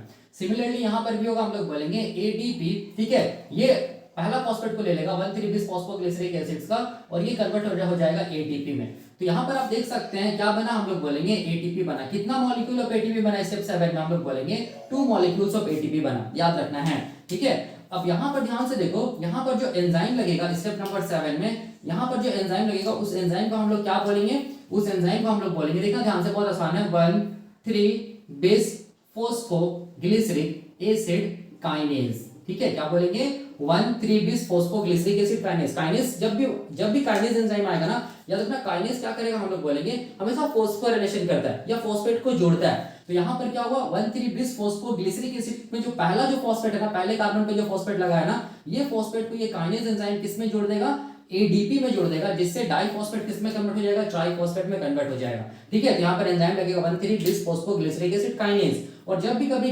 काइनेज एंजाइम आ रहा है, ठीक है, जैसे एक्सोकाइनेज देख सकते हैं, phosphofructokinase, 1,3-bis phosphoglyceric acid kinase. तो उस स्टेप को हम लोग क्या बोलेंगे, उस स्टेप को हम लोग बोलेंगे, मैं यहाँ पर लिख रहा हूँ, उस स्टेप को हम लोग बोलेंगे फॉस्फोराइलेशन स्टेप। क्या बोलेंगे, हम लोग बोलेंगे फॉस्फोराइलेशन स्टेप, याद रखना है। तो स्टेप नंबर 7 फॉस्फोराइलेशन स्टेप है, और step number 6 oxidative phosphorylation step है, ठीक है, यहाँ पर आप देख सकते हैं। अब क्या होगा, देखो ध्यान से, अब और भी आसान है। अब क्या होगा, देखो ध्यान से, स्टेप नंबर 8, स्टेप नंबर 8 में देखो क्या होगा, 3-फॉस्फोग्लिसरिक एसिड कन्वर्ट होगा, हम लोग बोलेंगे 3-फॉस्फोग्लिसरिक एसिड कन्वर्ट होगा, हम लोग बोलेंगे किसमें, हम लोग बोलेंगे 2-फॉस्फोग्लिसरिक एसिड में, 2-फॉस्फोग्लिसरिक एसिड में, याद रखना है, 2-फॉस्फोग्लिसरिक एसिड में कन्वर्ट हो गया, हम लोग 2-फॉस्फोग्लिसरेट में बोल सकते हैं। ये भी जो बायोकेमिकल रिएक्शन होगा, हम लोग बोलेंगे, ये भी क्या होगा, हम लोग बोलेंगे रिवर्सिबल होगा। हाँ, एक चीज मैं यहाँ पर बताना भूल गया, देखो ध्यान से, स्टेप नंबर 7 में फॉस्फोरिलेशन स्टेप है ना, तो ये जो एटीपी बन रहा है, ठीक है, ये एटीपी जो बन रहा है, इस प्रोसेस को हम लोग बोलेंगे सबस्ट्रेट लेवल फॉस्फोराइलेशन, ठीक है, ये क्या होता है ये मैं बताऊंगा, अभी बस मैं इतना बताना चाहता हूं कि सबस्ट्रेट लेवल फॉस्फोरिलेशन में एटीपी का फॉर्मेशन अगर बायोकेमिकल रिएक्शन के टाइम पे अगर एटीपी बन रहा है तो उसको हम लोग क्या बोलेंगे, सबस्ट्रेट लेवल फॉस्फोरिलेशन। मैंने क्या बोला कि बायोकेमिकल देख सकते हैं यहाँ पर रिएक्शन चल रहा है और यहाँ पर क्या बना, एटीपी बना। तो जब भी कभी कोई भी बायोकेमिकल रिएक्शंस के टाइम पे अगर एटीपी का निर्माण हो रहा है तो इसको हम लोग क्या बोलेंगे, सबस्ट्रेट लेवल फॉस्फोरिलेशन। हम लोग देखेंगे, ठीक है। एटीपी का जो फॉर्मेशन होता है वो तीन तरीके से हो सकता है, याद रखना है। पहला सबस्ट्रेट लेवल फॉस्फोरिलेशन, दूसरा हम लोग बोलेंगे ऑक्सीडेटिव फॉस्फोरिलेशन और तीसरा हम लोग बोलेंगे फोटोफॉस्फोरिलेशन। तो यहाँ पर क्या हो रहा है, सबस्ट्रेट लेवल फॉस्फोरिलेशन हो रहा है, मतलब बायोकेमिकल रिएक्शन के टाइम पे क्या बन रहा है, एटीपी बन रहा है, ठीक है। तो क्या हो रहा है, क्या क्या कैसे करके हो रहा है, सब हम लोग डिटेल में देखेंगे, एक एक स्टेप को हम लोग केमिस्ट्री देखेंगे तो सारा कुछ समझ में आ जाएगा, बहुत आसान है, ठीक है। अब देखो 3-फॉस्फोग्लिसरिक एसिड कन्वर्ट हो रहा है 2-फॉस्फोग्लिसरिक एसिड में, ठीक है। मतलब यहाँ पर तीसरा जो फॉस्फेट है ग्लिसरिक एसिड का, उसको थर्ड कार्बन पे जो फॉस्फेट है उसको 2 कार्बन पे मतलब ट्रांसफर कर दिया जा रहा है, ठीक है। तो यहाँ पर जो एंजाइम लगेगा उसको हम लोग बोलेंगे, स्टेप नंबर 8 है ये वाला। यहाँ पर जो एंजाइम लगेगा उस एंजाइम को हम लोग क्या बोलेंगे, उस एंजाइम को हम लोग बोलेंगे, क्या चीज हम लोग बोलेंगे, 3-फॉस्फोग्लिसरिक एसिड, क्या चीज, म्यूटेज। 3-फॉस्फोग्लिसरिक एसिड म्यूटेज या हम लोग बोलेंगे आइसोमरेज, ठीक है। और जब कभी म्यूटेज या आइसोमरेज एंजाइम आएगा तो वहां पर का स्टेप को हम लोग क्या बोलेंगे, इस स्टेप को हम लोग क्या बोलेंगे, इस स्टेप को हम लोग बोलेंगे, स्टेप नंबर 8 को हम लोग क्या बोलेंगे, क्या चीज, आइसोमराइजेशन स्टेप, आइसोमेराइजेशन स्टेप बोलेंगे, याद रखना है, ठीक है। बहुत आसान है, बस कुछ नहीं यहाँ पर हुआ, यहाँ पर क्या हुआ हम लोग बोलेंगे, तीसरा कार्बन पे जो फॉस्फेट है उसको दूसरे कार्बन पे कर दिया गया, ठीक है, जिसको हम लोग बोलेंगे आइसोमराइजेशन स्टेप, ठीक है। बस इसमें इतना दिमाग में रखना। अब क्या होगा हम लोग बोलेंगे स्टेप नंबर 9। तो यहाँ पर 2-फॉस्फोग्लिसरिक एसिड हम लोग बोलेंगे कन्वर्ट हो जाएगा, देखो ध्यान से, 2-फॉस्फोग्लिसरिक एसिड कन्वर्ट हो जाएगा, हम लोग बोलेंगे 2-फॉस्फोइनोल पाइरुविक एसिड में। किसमें कन्वर्ट हो जाएगा, 2-फॉस्फोइनोल पाइरुविक एसिड में कन्वर्ट हो जाएगा। ये भी जो रिएक्शन है वो भी क्या होगा, हम लोग बोलेंगे बाई डायरेक्शनल होगा या हम लोग बोलेंगे रिवर्सिबल होगा। 2-फॉस्फोइनोल पाइरुविक एसिड, इसका फुल फॉर्म क्या होगा, 2-फॉस्फोइनोल पाइरुविक एसिड। ये कौन से स्टेप है, स्टेप नंबर 9 है। यहाँ पर क्या होगा, जो एंजाइम लगेगा उसको बोलेंगे इनोलेज, यहाँ पर जो एंजाइम लगेगा उसको क्या बोलेंगे, इनोलेज, ठीक है। और याद रखना 2-फॉस्फोग्लिसरिक एसिड या 2-फॉस्फोग्लिसरेट जब 2-फॉस्फोइनोल पाइरुविक एसिड में कन्वर्ट होता है ना, उस टाइम पे हम लोग बोलेंगे क्या निकलता है, वाटर निकलता है, ठीक है। उस टाइम पे क्या रिलीज होगा, हम लोग बोलेंगे वाटर रिलीज होगा। तो इसका मतलब स्टेप नंबर 9 को हम लोग क्या बोलेंगे, वाटर रिलीज हो रहा है, इसीलिए स्टेप नंबर 9 को हम लोग बोलेंगे डिहाइड्रेशन स्टेप। क्या बोलेंगे, हम लोग बोलेंगे डिहाइड्रेशन स्टेप। तो ग्लाइकोलाइसिस का कौन से स्टेप में वाटर रिलीज होता है, हम लोग बोलेंगे स्टेप नंबर 9 में, ठीक है। जहां पर कौन सा एंजाइम लगता है, इनोलेज एंजाइम लगता है। तो यहाँ पर आप एक पॉइंट यहाँ पर लिख लीजिएगा, स्टेप नंबर 9 को हम लोग क्या बोलेंगे, स्टेप नंबर 9 को हम लोग बोलेंगे डिहाइड्रेशन, डिहाइड्रेशन स्टेप बोलेंगे, ठीक है, याद रखना है, ठीक है। या हम लोग बोलेंगे रिमूवल ऑफ वाटर, ठीक है, रिमूवल ऑफ वाटर स्टेप कहां पर होगा, हम लोग बोलेंगे स्टेप नंबर 9 में, ठीक है, याद रखना। इसका फुल फॉर्म क्या है, 2-फॉस्फोइनोल पाइरुविक एसिड, ठीक है ना। अब देखो अब क्या होगा, हम लोग बोलेंगे लास्ट स्टेप होगा, जो कि हम लोग जिसको हम लोग क्या बोलेंगे, लास्ट स्टेप को हम लोग क्या बोलेंगे, इसलिए जो स्टेप है 2-फॉस्फोइनोल पाइरुविक एसिड कन्वर्ट हो जाएगा, हम लोग बोलेंगे पाइरुविक एसिड में। किसमें कन्वर्ट हो जाएगा, पाइरुविक एसिड में। और ये जो आखिरी स्टेप है ना, ये होगा हम लोग बोलेंगे यूनिडायरेक्शनल या हम लोग बोलेंगे ये इरिवर्सिबल। वही मैंने लिखा है, step number 1, step number 3 and step number 10, 1 3 and हम लोग बोलेंगे 10। ये ऐसा स्टेप होता है जो यूनिडायरेक्शनल होता है, ठीक है। तो यहाँ पर जो एंजाइम लगे उसको हम लोग बोलेंगे पाइरुविक एसिड काइनेज, ठीक है, या पाइरुवेट काइनेज, दोनों सेम है, ठीक है। पाइरुविक एसिड बोलिए या पाइरुवेट बोलिए, दोनों सेम है। और यहाँ पर क्या लगेगा, देखो ध्यान से, यहाँ पर क्या होगा, ये जो दूसरे पोजीशन पे 2-फॉस्फोइनोल पाइरुविक एसिड में जो दूसरे पोजीशन पे जो फॉस्फेट है, ये फॉस्फेट को ट्रांसफर कर दिया जाएगा, हम लोग बोलेंगे एडीपी में, जिसकी वजह से डाइफॉस्फेट किस में कन्वर्ट हो जाएगा, ट्राइफॉस्फेट, मतलब एटीपी का फॉर्मेशन होगा, ठीक है। एडीपी किस में कन्वर्ट हो जाएगा, एटीपी में कन्वर्ट हो जाएगा, ठीक है। तो यहाँ पर देख सकते हैं काइनेज एंजाइम लगा, इसका मतलब इस स्टेप को हम लोग क्या बोलेंगे, इस स्टेप को भी हम लोग बोलेंगे फॉस्फोराइलेशन स्टेप। क्या बोलेंगे, फॉस्फोराइलेशन स्टेप बोलेंगे, ठीक है, याद रखना है। तो देखो ध्यान से, यहाँ पर क्या होता है, एक मॉलिक्यूल ऑफ ग्लूकोज टूटा और क्या बना, हम लोग बोलेंगे 2 मॉलिक्यूल्स ऑफ पाइरुविक एसिड बना, ठीक है। यहाँ पर देख सकते हैं आप, वही मैंने बताया था और सारा स्टेप्स का मैंने यहाँ पर नाम लिया, ठीक है। अब देखो, अब मैं यहाँ पर बताना चाहता हूँ, इसको मैं इससे कोरिलेट करता हूँ। देखो हम लोग ग्लाइकोलाइसिस में यही जानते हैं ना कि एक मॉलिक्यूल ऑफ ग्लूकोज टूटता है और हम लोग बोलेंगे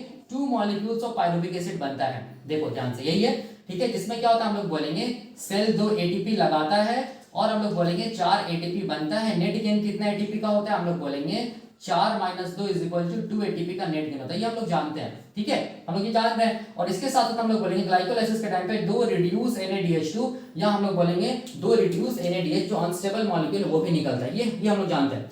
अब यहाँ पर देख सकते हैं एक मॉलिक्यूल ऑफ ग्लूकोज टूटा है और 2 मॉलिक्यूल्स ऑफ पायरुविक एसिड बना है, ठीक है। यहाँ पर देखो, यहाँ से लेके यहाँ तक स्टेप नंबर 6 7 8 9 10 ये वाला स्टेप कौन सा हम लोग बोलेंगे, हो जाएगा 10th स्टेप, ठीक है। ये जो स्टेप है इसको हम लोग बोलेंगे क्या चीज, पे ऑफ फेज बोलेंगे, या हम लोग बोलेंगे एनर्जी जनरेटिंग फेज बोलेंगे, याद रखना है, ठीक है।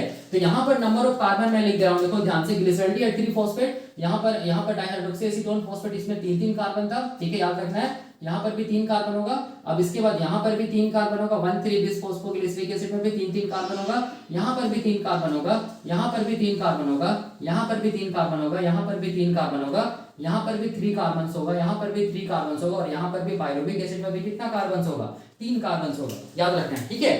अब देखो, अब मैं कोरिलेट करता हूँ जो भी मैं बताया हूँ उसको इसके साथ। पहला ग्लाइकोलाइसिस में टोटल कितने स्टेप्स है, 10 स्टेप्स है, देख सकते हैं 1 2 3 4 5 6 7 8 9 10 स्टेप्स है। एक से लेके 5 स्टेप्स को बोलते हैं एनर्जी इन्वेस्टमेंट फेज या प्रिपरेटरी फेज, 1 2 3 4 5, इसको हम क्या बोलेंगे, एनर्जी इन्वेस्टमेंट फेज, क्यों, क्योंकि इसमें एटीपी लगा है, देख सकते हैं किस किस स्टेप में लगा है, पहला स्टेप में लगा है और किस स्टेप में लगा है, तीसरा स्टेप में लगा है, इसीलिए हम लोग इसको क्या बोलते हैं, एनर्जी इन्वेस्टमेंट फेज। 6 7 8 9 10 को हम लोग क्या बोलते हैं, एनर्जी जनरेशन फेज या पे ऑफ फेज। देखो 6 7 8 9 10 इसको हम लोग क्या बोलते हैं, पे ऑफ फेज या एनर्जी जनरेशन फेज, क्योंकि किसमें एनर्जी बना है, देख सकते हैं यहाँ पर स्टेप नंबर 7 में एटीपी बना है, स्टेप नंबर 10 में एटीपी बना है, इसीलिए इसको हम लोग क्या बोलते हैं, एनर्जी जनरेशन फेज या पे ऑफ फेज। अब देखो सेल किस स्टेप में एटीपी लगाया, step number 1 and step number 3 में सेल एटीपी लगाया। तो स्टेप नंबर 1 देखो ये वाला है, और स्टेप नंबर 3 देखो इसमें एटीपी लग रहा है, ठीक है, एटीपी लग रहा है, इसीलिए हम लोग क्या बोलेंगे, इन्वेस्ट एटीपी। कितना एटीपी इन्वेस्ट हुआ, हम लोग बोलेंगे 2 एटीपी इन्वेस्ट किया सेल। अब देखो step number 7 and step number 10 में एटीपी प्रोड्यूस, देखो ध्यान से, स्टेप नंबर 7 है, ठीक है, जहां पर एटीपी बना, कितना एटीपी बना स्टेप नंबर 7 में, 2 एटीपी बना, और स्टेप नंबर 10 में कितना एटीपी बना, 2 एटीपी, टोटल कितना एटीपी बना, हम लोग बोलेंगे 4 एटीपी बना, ठीक है। तो नेट गेन कितना एटीपी का हुआ, 2 एटीपी लगा, 4 एटीपी प्रोड्यूस हुआ, नेट गेन हम लोग बोलेंगे ग्लाइकोलाइसिस के टाइम पे 2 एटीपी का होता है, ठीक है, इससे क्लियर हो रहा है। और यहाँ पर जो एटीपी बन रहा है इस प्रोसेस को हम लोग क्या बोलते हैं, substrate level phosphorylation, substrate level phosphorylation बोलते हैं, ठीक है। अब मैंने बताया था सबस्ट्रेट लेवल फॉस्फोराइलेशन वैसा फॉस्फोराइलेशन होता है जब भी कभी बायोकेमिकल रिएक्शंस के टाइम पे अगर एटीपी का फॉर्मेशन हो तो उसको हम लोग बोलते हैं सबस्ट्रेट लेवल फॉस्फोराइलेशन। अब देखो स्टेप नंबर 6 में क्या बना है, 2 रिड्यूस NADH2 या 2 रिड्यूस NADH अनस्टेबल मॉलिक्यूल बना है, देख सकते हैं। स्टेप नंबर 6 में क्या, देखो ध्यान से, यही स्टेप नंबर 6 है ना, इसमें देख सकते हैं 2 रिड्यूस क्या बना, हम लोग बोलेंगे अनस्टेबल मॉलिक्यूल बना है। कैसे बना है, ये नेट क्या होता है, ये सब सारा का कॉन्सेप्ट मैं बताऊंगा, डिटेल में बताऊंगा, ठीक है, एक एक स्टेप को अभी डील करूंगा। अब देखो step number 7 and step number 10 को क्या बोलते हैं, सबस्ट्रेट लेवल फॉस्फोराइलेशन स्टेप बोलते हैं, देख सकते हैं स्टेप नंबर 7 में एटीपी बना है, स्टेप नंबर 10 में एटीपी बना है, इसलिए इसको बोलते हैं सबस्ट्रेट लेवल फॉस्फोराइलेशन। क्या होता है मैं बताऊंगा। स्टेप नंबर 1 3 एंड 10 को हम लोग बोलते हैं इरिवर्सिबल स्टेप, देख सकते हैं स्टेप नंबर 1 स्टेप नंबर 3, और हम लोग बोलेंगे और स्टेप नंबर 10 में देखो यहाँ पर कैसा स्टेप हम लोग बोलेंगे, इरिवर्सिबल मतलब एक ही डायरेक्शन में, जिसको हम लोग बोलते हैं यूनि डायरेक्शनल स्टेप, जहां पर से क्या होगा, ग्लाइकोलाइसिस को कंट्रोल किया जाएगा, ठीक है, ग्लाइकोलाइसिस को कंट्रोल किया जाएगा, याद रखना है। अब स्टेप नंबर 3 को हम लोग क्या बोलते हैं, रेट लिमिटिंग स्टेप, इसको याद रखना, स्टेप नंबर 3 को हम लोग रेट लिमिटिंग स्टेप बोलते हैं, सबसे स्लोएस्ट स्टेप होता है, ठीक है, जिसको कमिटेड स्टेप भी बोलते हैं। और स्टेप नंबर 9 को हम लोग क्या बोलते हैं, स्टेप नंबर 9 को हम लोग बोलते हैं डिहाइड्रेशन स्टेप, या हम लोग बोलेंगे क्या, वाटर रिमूवल स्टेप, देख सकते हैं, ठीक है। यहाँ पर कौन सा एंजाइम लगा, इनोलेज एंजाइम लगा, ठीक है। तो जो भी मैंने यहाँ पे लिखा उसको मैं यहाँ पर कोरिलेट कर दिया।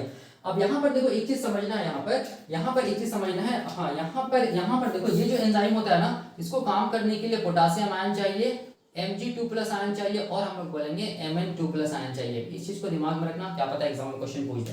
पायरुविक एसिड काइनेज को, हाँ। अब यहाँ पर देखो मैं ये बताना चाहता हूँ कि 2 एटीपी सेल लगाया, ठीक है, इन्वेस्ट किया, कितना एटीपी हम लोग बोलेंगे, ग्लाइकोलाइसिस के टाइम पे कितना एटीपी लगा, हम लोग बोलेंगे 2 एटीपी कंज्यूम हुआ, ठीक है, मतलब 2 एटीपी लगाया सेल, ठीक है, कंज्यूम, और कितना एटीपी बना हम लोग बोलेंगे, देख सकते हैं step number 1 and step number 3 में 2 एटीपी, स्टेप नंबर 1 में 1 एटीपी, स्टेप नंबर 3 में 1 एटीपी, टोटल 2 एटीपी लगा। स्टेप नंबर 7 में 2 एटीपी बना, स्टेप नंबर 10 में 2 एटीपी बना, 4 एटीपी बना। तो कितना एटीपी बना हम लोग बोलेंगे 4 एटीपी प्रोड्यूस्ड हुआ, ठीक है, 4 एटीपी प्रोड्यूस्ड हुआ।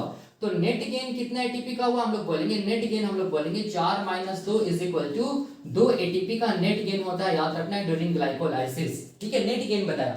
अगर कोई पूछे कि ग्रॉस एटीपी कितना बना, तो ग्रॉस एटीपी का मतलब 1 2 3 4। ठीक है, अगर नेट एटीपी कितना बना 2 एटीपी। ग्रॉस अगर एटीपी पूछेगा, ग्रॉस एटीपी कितना प्रोड्यूस हुआ ग्लाइकोलाइसिस में, तो हम लोग बोलेंगे 4 एटीपी। जितना बना उतना ही एटीपी को बोलते हैं ग्रॉस एटीपी। ठीक है, याद रखना है।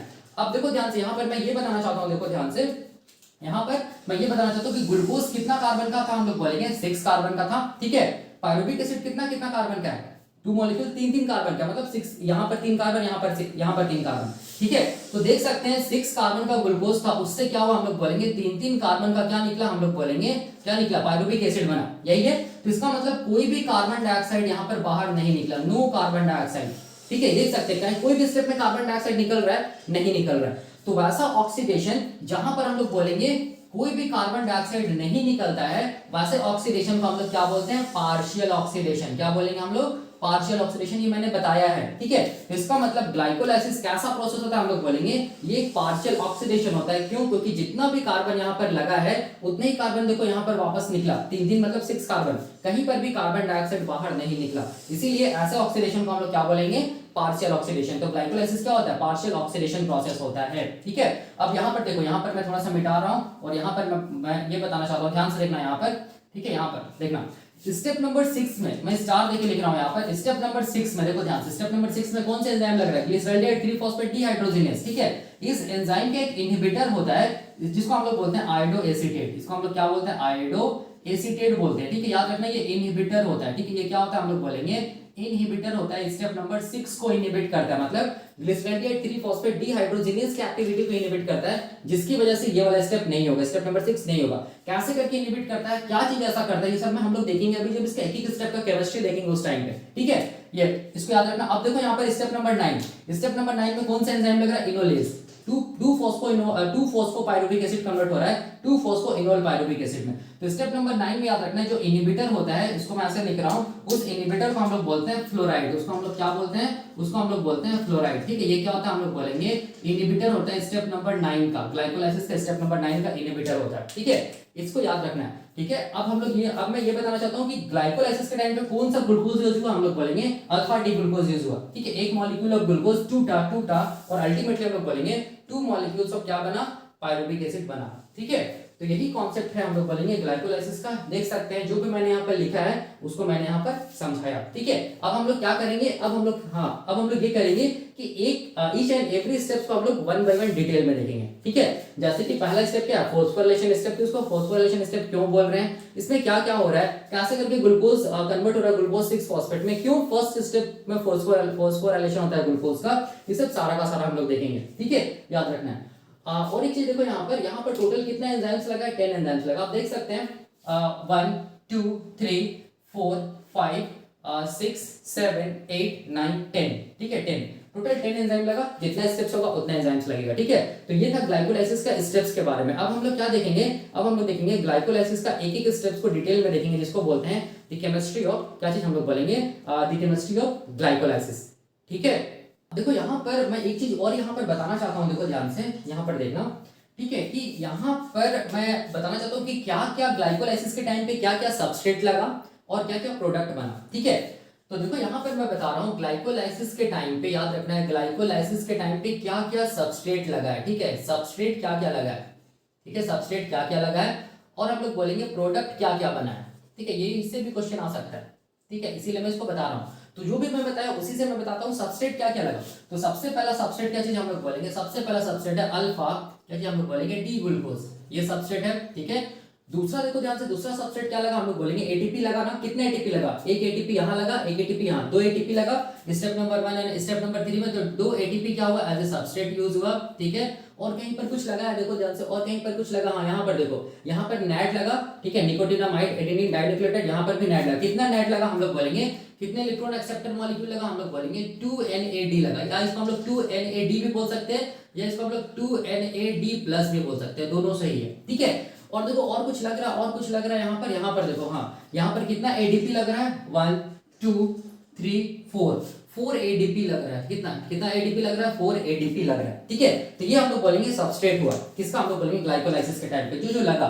ठीक है, हाँ, और एक देखो ना, यहाँ पर भी तो लग रहा है ना, यहाँ पर देखो, यहाँ पर 2 फॉस्फेट भी तो लग रहा है ना, तो यहाँ पर 2 इनऑर्गेनिक फॉस्फेट लग रहे थे, 2 इनऑर्गेनिक फॉस्फेट यहाँ पर भी लगा, देख सकते हैं। तो ये सब क्या हुआ? हम लोग बोलेंगे, ये सब हुआ, हम लोग बोलेंगे क्या चीज? सबस्ट्रेट, जो ग्लाइकोलाइसिस के टाइम पे लगा। अब देखो क्या क्या बना, क्या क्या बना, तो हम लोग बोलेंगे अल्फा डी ग्लूकोज कन्वर्ट हो गया पायरुविक एसिड में। ठीक है, तो प्रोडक्ट में क्या बना? हम लोग बोलेंगे 2 मॉलिक्यूल ऑफ पायरुविक एसिड बना, देख सकते हैं। ठीक है, और क्या बना देखो ध्यान से, यहाँ पर एक एडीपी, यहाँ पर क्या चीज? हम लोग बोलेंगे 2 एडीपी। ठीक है, तो यहाँ पर क्या बना? हम लोग बोलेंगे 2 एडीपी बना। ठीक है, प्रोडक्ट यहाँ पर क्या, यहाँ पर देखो ध्यान से 2 रिड्यूस NADH2 मॉलिक्यूल बना, 2 रिड्यूस NADH2 बना। ये इसको हम लोग ऐसे भी लिख सकते हैं, 2 रिड्यूस NADH भी लिख सकते हैं। और क्या बना? हम लोग बोलेंगे, देखो ध्यान से 1 2 3 4, 4 क्या बना? हम लोग बोलेंगे ATP प्रोड्यूस हुआ, 4 ATP प्रोड्यूस हुआ। ठीक है, और कुछ हुआ, और कुछ प्रोड्यूस हुआ, हम लोग बोलेंगे 2 मॉलिक्यूल्स ऑफ वाटर प्रोड्यूस हुआ। ठीक है, 2 मॉलिक्यूल्स ऑफ हम लोग बोलेंगे वाटर भी बना। ठीक है, देख सकते हैं। तो ये था सबस्ट्रेट एंड ये था प्रोडक्ट। अब आप ही लोग बताइए कि क्या कोई भी स्टेप में कार्बन डाइऑक्साइड रिलीज हो रहा है? नहीं रिलीज हो रहा है। इसीलिए याद रखना है, यहाँ पर मैं लिख दे रहा हूँ। ठीक है, आप इसको इसी में लिख लेना। यहाँ पर हम लोग बोलेंगे no carboxylation, sorry no decarboxylation, no decarboxylation, no decarboxylation मतलब डीकार्बोक्सिलेशन का मतलब क्या हो गया? Deletion of carbon dioxide. मतलब यहाँ पर हम लोग बोलेंगे नो रिमूवल ऑफ, याद रखना है, no removal of CO2 in glycolysis, याद रखना है, इन ग्लाइकोलाइसिस। ठीक है, याद रखना है, देख सकते हैं। तो ग्लाइकोलाइसिस के टाइम पे कोई भी कार्बन डाइऑक्साइड का रिमूवल नहीं होता है। नो डीकार्बोक्सिलेशन मतलब कोई भी कार्बन डाइऑक्साइड नहीं निकलता है। इसीलिए ग्लाइकोलाइसिस को हम लोग क्या बोलते हैं? पार्शियल ऑक्सीडेशन प्रोसेस होता है। ठीक है, याद रखना है। ठीक है ना, और ये क्या होता है? हम लोग बोलेंगे यूनिवर्सल प्रोसेस भी है। क्यों यूनिवर्सल प्रोसेस है? क्योंकि ये जो प्रोसेस हो रहा है ना, ये प्रोसेस प्रोकैरियोटिक सेल्स में भी होगा, यूकैरियोटिक सेल्स में भी होगा, हम लोग बोलेंगे बैक्टीरियल सेल्स में भी, फंगस सेल्स में भी, और हम लोग बोलेंगे प्लांट सेल्स में भी, सारा सेल्स में होगा एक्सेप्ट हम लोग बोलेंगे वायरस। ठीक है, तो क्यों वायरस में नहीं होती है मैंने बताया था, आप देख लेना, ये सीरीज ऑफ लेक्चर्स आप देखना, आपको सारा कुछ समझ में आ जाएगा। ठीक है, तो ये जो प्रोसेस हो रहा है ग्लाइकोलाइसिस का प्रोसेस, ये कैसा प्रोसेस है? इटसेल्फ ये एनाएरोबिक प्रोसेस है, लेकिन ऑक्सीजन के प्रेजेंस में भी ये हो सकता है। ठीक है, तो ये हो गया ग्लाइकोलाइसिस का स्टेप्स के बारे में। ठीक है, और ये हम लोग बोलेंगे सबस्ट्रेट एंड प्रोडक्ट के बारे में। ठीक है, अब हम लोग देखेंगे 1 बाय 1 एक एक स्टेप को देखेंगे, इसका केमिस्ट्री देखेंगे। ठीक है।